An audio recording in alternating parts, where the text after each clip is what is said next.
Halo Sobat Gunner, ketemu lagi dengan Deden di sini. Saat ini kita akan coba membahas mengenai satu album yang sangat luar biasa dari Guns N' Roses. Teman-teman pasti sudah bisa menebak ya. Dari tadi saya sedikit intro gitar ya seadanya aja. Nah itu album Appetite for Destruction. Nah, oke. Seperti kita tahu, Guns N' Roses terbentuk tahun 1985. Ketika itu baru terbentuk dengan formasi yang seperti teman-teman tahu ya, yang memang kita kenal dengan formasi klasik atau formasi AFD ya, Appetite for Destruction, yaitu vokalisnya Axl Rose, lead gitarnya Slash atau Saul Hudson. Kemudian rhythm gitarnya Izzy Stradlin, Jeff Isbell, di bassnya oleh Duff Michael Duff McKagan, dan the drumnya Steven Adler. Nah, setelah terbentuk line up itu, Guns N' Roses relatif tidak berubah lagi karena memang mereka sudah sepertinya klik banget dengan formasi itu. Nah, kemudian mereka melakukan tour kemarin ke Seattle ya, dan beberapa show di daerah Strip.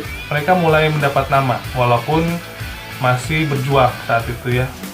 Nah, di Sunset Strip sendiri, Sunset Strip itu yaitu daerah jalanan di Los Angeles yang itu terkenal dari tahun 50-an mungkin ya, 40 atau 50-an. Itu adalah pusatnya hiburan, musik hiburan, dan ada juga di situ beberapa kantor rekaman ya. Terutama waktu tahun 80-an itu adalah pusat musik rock ya.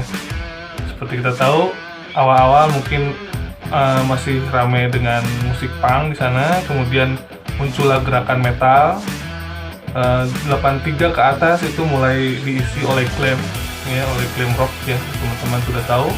Kemudian di penghujung tahun 80-an, nah ini adalah waktunya sebuah band yang menggebrak dunia dengan hal yang berbeda. Seperti kita tahu, Sunset Strip itu luar biasa meriah, gemerlap. Nah, tahun 85 itu banyak sekali, ratusan kali ya band di sana yang berjuang, dan satu band yang memang cukup terkenal liar, terkenal urakan, kemudian dia sering berbuat masalah, tapi ternyata memang musiknya itu luar biasa orisinil.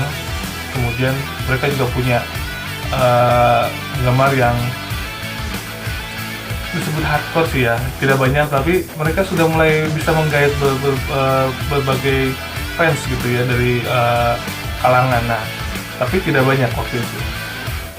Waktu itu Tom tahu seorang Scott Gavin, Scott tahu ya, seorang pencari bakat. Dia jalan-jalan ke daerah situ. Dia mampir ke sebuah toko rekaman musik atau mungkin recording lah, kaset lah maksudnya ya. Ada CD, ada apa, vinyl. Nah, nama tokonya itu kalau tidak salah namanya Vinyl Fetish ya.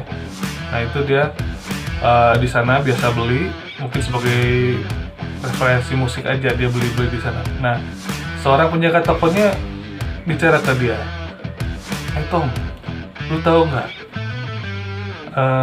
Di daerah sini ada band yang luar biasa mantap," kata dia. Tom tahu tertarik dong ya. Kemudian dia tanya, "Band apaan?" "Namanya Guns N' Roses." "Lah, Tom Zutaut langsung agak terperangah ya, karena nama yang cukup aneh waktu itu, karena memang biasanya band kan nggak ada kata N-nya gitu ya. Tapi ini lucu gitu ya. Jarang ada sih beberapa, tapi mungkin agak jarang, apalagi sebuah band rock gitu ya, Guns N' Roses. Tapi dia merasa tertarik juga gitu ya. Jadi setelah dikasih tahu seperti itu, si penjaga tokonya memberikan selebaran atau mungkin poster yang dulu suka ditempel-tempel tuh sebagai promosi sebuah band. Dia ke Tom Zutaut. Tom Zutaut langsung merasa tertarik. Karena apa? Karena itu dia dikasih selebaran yang ada gambar pistol yang begininya ya, yang konon katanya itu adalah desain Slash. Memang Slash terkenal sebagai ahli gambar. Dia sangat bagus dalam seni ya, menggambar. Kemudian dia juga jago dalam berbagai hal, terutama sekarang main gitar. Nah, Tom Zutaut terkesan sehingga dia akhirnya memutuskan untuk pergi melihat konser mereka. Nah, singkat kata, dia sudah datang tuh ke sana, ke sebuah klub tempat mereka organisasi konser ya. Nah, pas ke sana ternyata sudah selesai. Jadi jadwalnya itu ternyata dibalik. Jadi Guns N' Roses duluan, ada band yang berikutnya setelah itu. Jadi harusnya memang yang Guns N' Roses setelahnya, tapi itu dibalik sehingga Tom Zutaut tidak kebagian menonton acaranya. Cuma dia melihat ketika di backstage melihat Axl, dia agak sedikit terkesan juga dengan sosok Axl. Jadi dia lihat Axl lagi duduk, mukanya kelihatan capek, tapi dari kondisi seperti itu ada aura yang bisa dia tangkap. Dan dia merasa penasaran gitu ya. Singkat kata, Tom Zutaut berencana datang lagi, tapi saat ini dengan kondisi melihat konsernya secara utuh.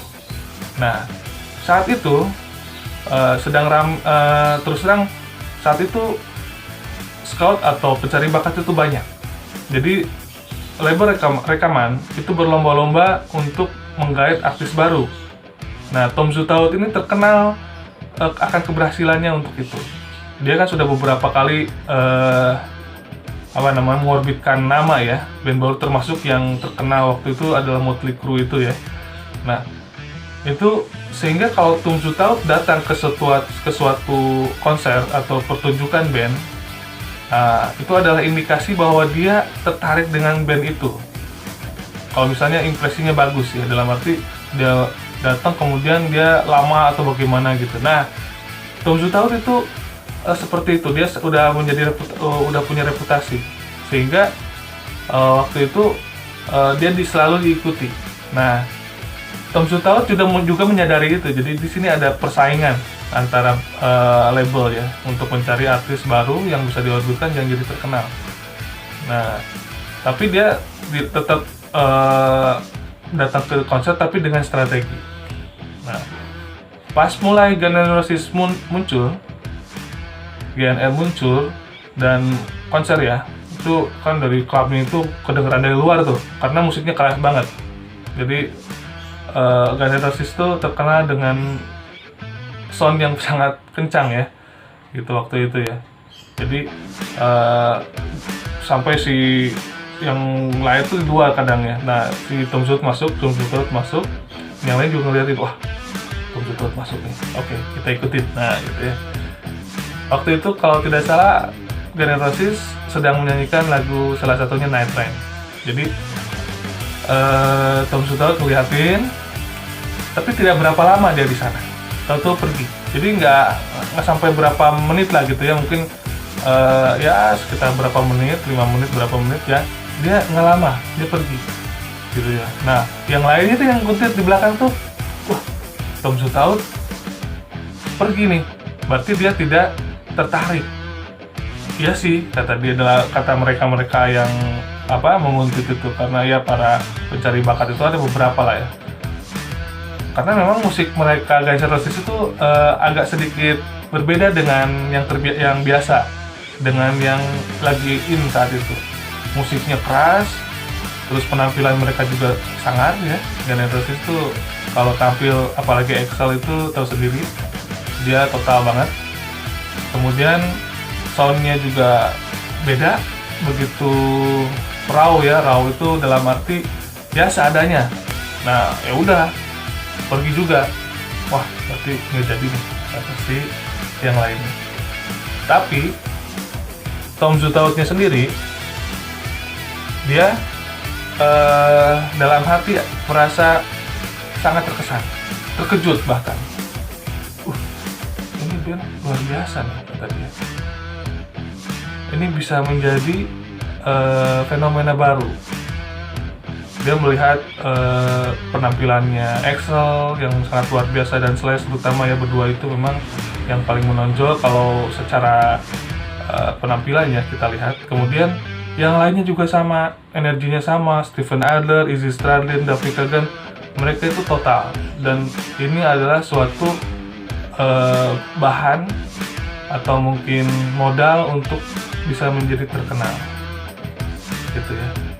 Tinggal dipoles dikit kata Tom Zutaut seperti itu. Tapi seperti yang dia tahu bahwa ini sedang berlomba, sedang bersaing. Nah dia pakai strategi, dia pergi duluan. Jadi seakan-akan tidak tertarik, gitu ya. Oke, dia pergi, yang lain juga sama ngikutin. Wah, besoknya atau mungkin ya cepatnya dia datang langsung ke Guns N' Roses dan berbicara bahwa dia tertarik untuk menandatangani atau sign kontrak dengan mereka untuk rekaman, gitu ya. Nah di sini juga tidak langsung karena beberapa kali setelah melihat tuturnya, oh ternyata Tom Zutaut datang ke Guns N' Roses kan. Yang lain juga ikut-ikutan ternyata, walaupun terlambat ya, dengan menawarkan apa. Nah, cuma permasalahannya Guns N' Roses itu atau ya Axl dan kawan-kawan itu menginginkan sesuatu yang lebih free, lebih bebas. Jadi mereka ingin label rekaman yang tidak begitu mengotak-atik lagu-lagu mereka, bahkan tidak diotak-atik dalam arti ya lagunya seperti itu, mungkin hanya sedikit dibereskan di mana-mananya ya, disesuaikan, tapi mereka ingin ada kebebasan berekspresi. Nah, kebanyakan label itu terlalu mencampuri ya. Tapi Gavin waktu itu terkenal bisa memberikan kebebasan, terutama apalagi yang datangnya adalah Tom Zutaut yang memang sudah reputasinya terkenal di sana, dan memang Guns N' Roses juga tahu itu, gitu ya. Tapi ya ketika mereka datangin oleh para yang lain gitu ya, para scout yang lain ya, mereka terima saja dulu ya, terima dulu, ditraktir makan, kemudian dikasih fasilitas apa ya mereka ambil, karena saat itu ya mereka namanya juga street band ya, mereka juga saat itu kehidupannya masih cukup ya menderita lah kata kutip ya, gitu ya. Kemudian sampai suatu waktu saking gilanya gitu ya, ada satu label rekaman, mungkin pegawainya atau apanya saya agak lupa tuh, yang perempuan cantik tuh menawarkan untuk sign gitu ke mereka. Tapi Axl memberikan tantangannya gini, kalau kamu mau katanya join dengan kami atau sign kontrak dengan kami, kamu tantangannya harus berjalan telanjang bulat ya, dari jalanan sana sampai sana gitu, ibaratnya ada jaraknya, tapi dia harus seperti itu, gitu ya. Nah itu dan kalau misalnya memang dilakukan, Guns N' Roses atau Axl yang lain-lainnya akan setuju untuk sign kontrak ke mereka. Nah itu tentunya ditunggu-tunggu ya, nggak datang lah ya, nggak berani itu perempuan itu ya. Nah, ibaratnya seperti itu saking gilanya. Tapi akhirnya ya ujung-ujungnya sign mereka dengan Gavin ya, dengan nilai kontrak yang luar biasa.